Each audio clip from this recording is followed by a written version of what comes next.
Good morning. I'm Sharon Taylor, founder and CEO of the Business Vision and Development Center, and welcome to Bagels and Business for Breakfast. So, you know the deal. I take a sip of tea and I try to share with you, or I will share with you, what kind of tea I'm drinking. Today, I have blue tea. It's called butterfly pea tea. Now, because I have this virtual background, that I'm probably not going to be able to show you the bag, but I'm going to do my best. I'm rising it up in front of me. Here it comes.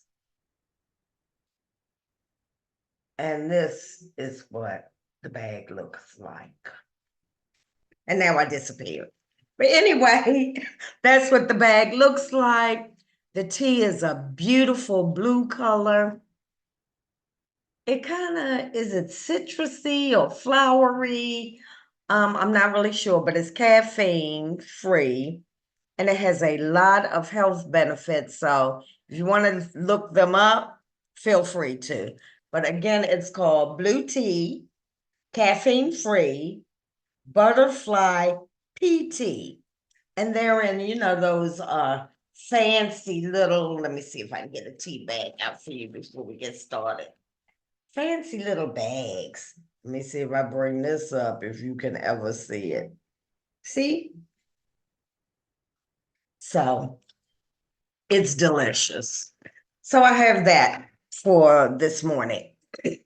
So I told you before that during the month of April, we're going to talk about milestones and timelines because they're important that you set those for your business, because without those, where you going and when are you planning on getting there? And it's no different for me and the BVD Center. So I wanted to talk to you. So I was thinking, I wanted to talk to you about some challenges. So I'm thinking I've set some milestones and timelines, but what happens if they don't happen? Because with the Business Vision and Development Center, a lot of my milestones are collaborative efforts.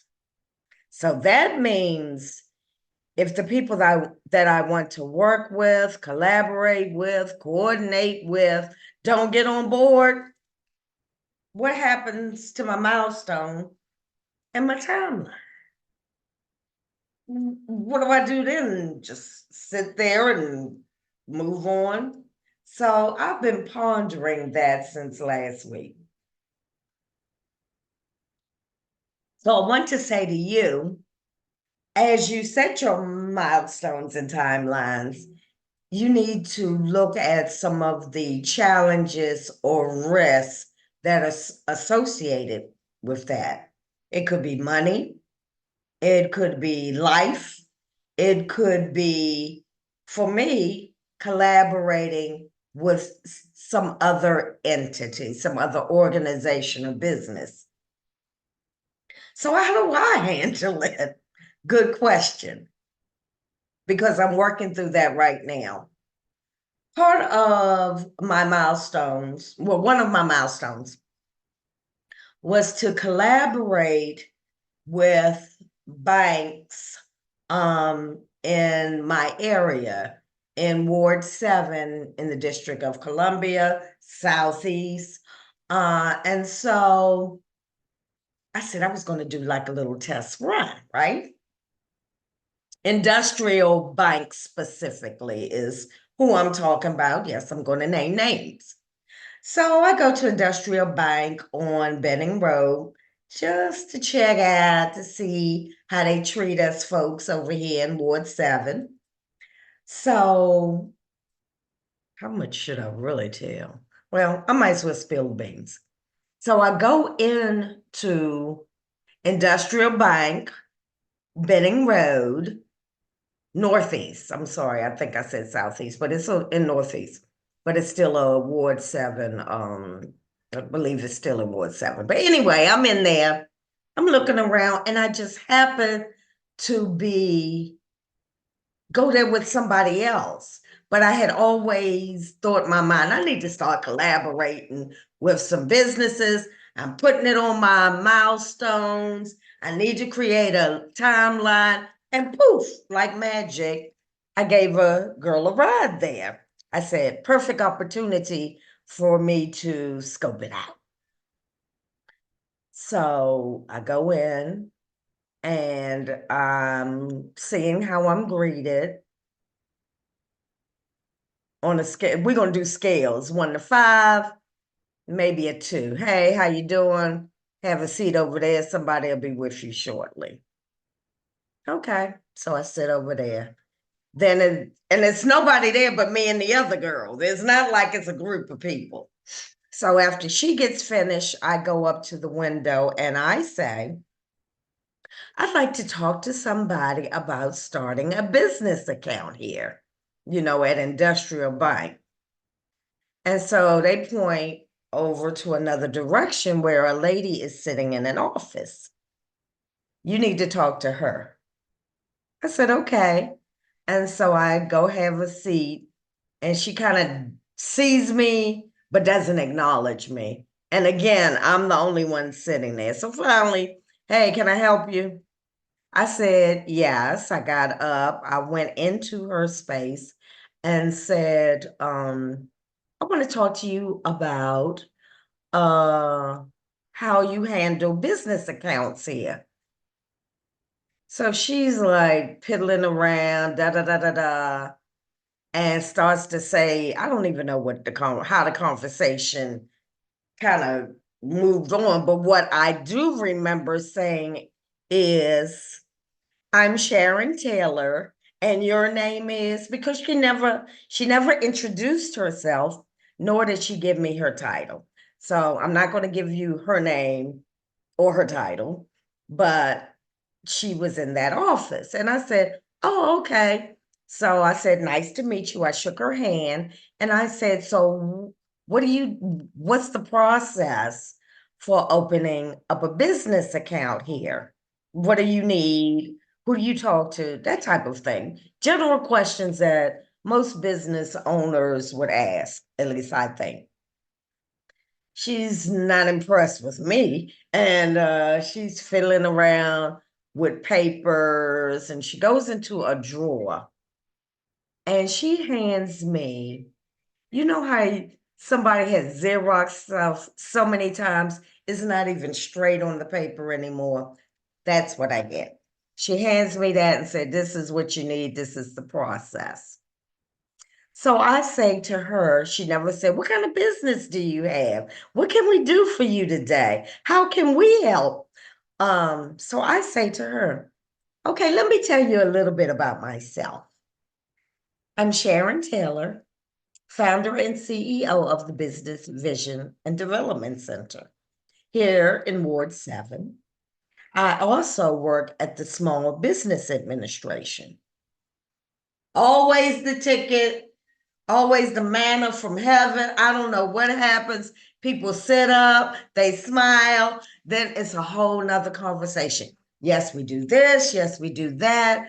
And I say, but do you have a business card? No, I've been trying to get some business cards. And I'm thinking, okay. I said, you don't have a folder for me to carry these documents in? No, we don't have no folders. I said, do you have a sheet of paper where I can write some information? She gives me a sticky pad and a pen.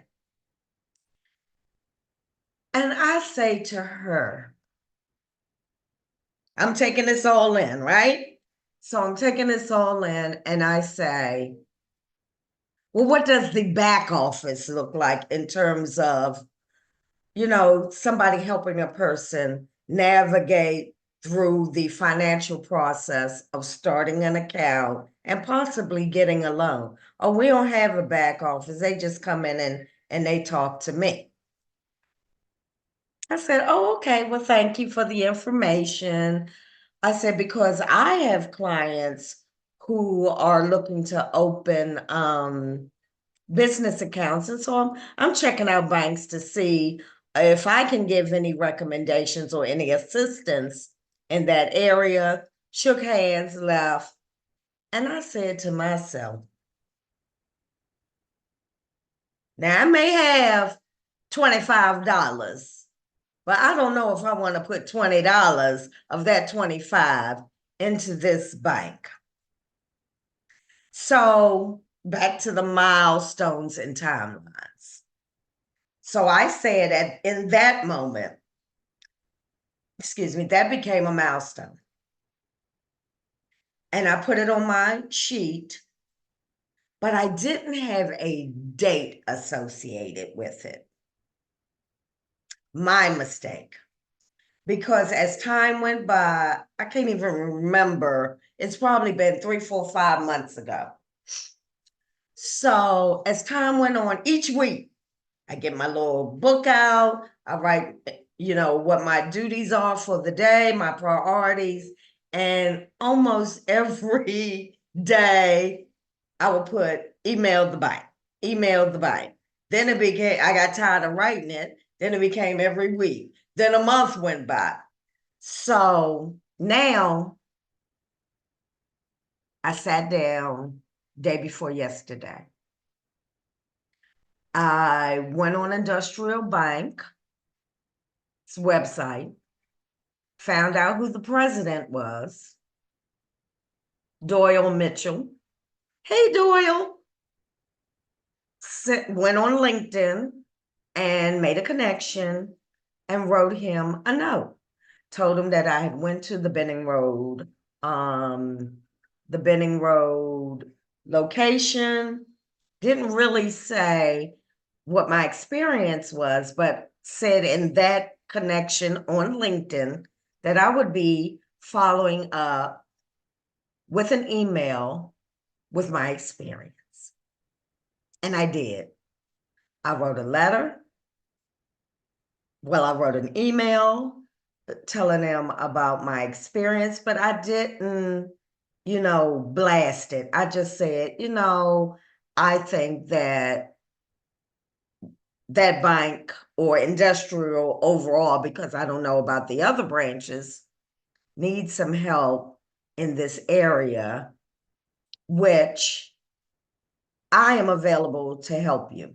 One, I can help you with your clients who are trying to open up a business account at one of your branches, and there's no one really there to help them. And two, I'm also able to assist with training your front office people on what to say and best practices when a potential client comes in. So I was very linear in what I wanted to offer, what I witnessed, and asked for collaboration, at a minimum, a response. This was kind of a long story to get to where I'm trying to tell you where I'm trying to go. But then that's when I got to thinking. I put them and Chase Bank as one of my milestones to reach out to. I didn't associate a timeline with either, but I did get industrial done. I have not done Chase yet. But as I sit here, I say to myself, suppose this man never answers me. What's next steps? And that's what I want you to consider. If something that you put on your milestone or your timeline doesn't come to fruition, what is your next step? I'm still thinking about that. My next step will probably be going back to that particular branch, asking for a meeting with the manager, and laying out the same thing I laid out to the president. So then that's a 2-prong milestone. I did step 1, I reached out to the president. Step 2 is to reach out to the branch manager. Do the same thing with Chase. But along the way, I have to say to myself, what happens if I get no response or a negative response? Because you are not always going to get a yes. But I also find that this may not be the time. I don't give up. I'll come back to it. It may be a little minute, but trust and believe I will be back to it. And I feel that eventually the opportunity will present itself. That's how my life has always been. I've parked it, but I've never given up in my mind. And so somehow, some way, an opportunity will come. So I want you to think about that as you do your milestones and timelines. Maybe jot down some other options if option one doesn't work, or option A. What's number two? What's number three? What's number B? What's letter C? So that you can keep your trajectory without losing your faith and your passion. Because if the first no or the first no response you get sends you in a downward spiral, then you're going to be in a lot of trouble. So let's get on it. Last week, we talked about setting milestones and timelines. This week, we're talking about evaluating potential risks and challenges. Next week, I don't know what we're going to talk about, but I'm sure something will happen between this Monday and next Monday that will stir my interest. And so I ask you, you got questions? Always reach out to me at info@thebvdcenter.org. Go on our website, www.thebvdcenter.org. We have a newsletter that covers all of milestones and timelines. We got videos, you got me. And so make sure you like, share, and subscribe. And I'll see you on the other side. Share and subscribe.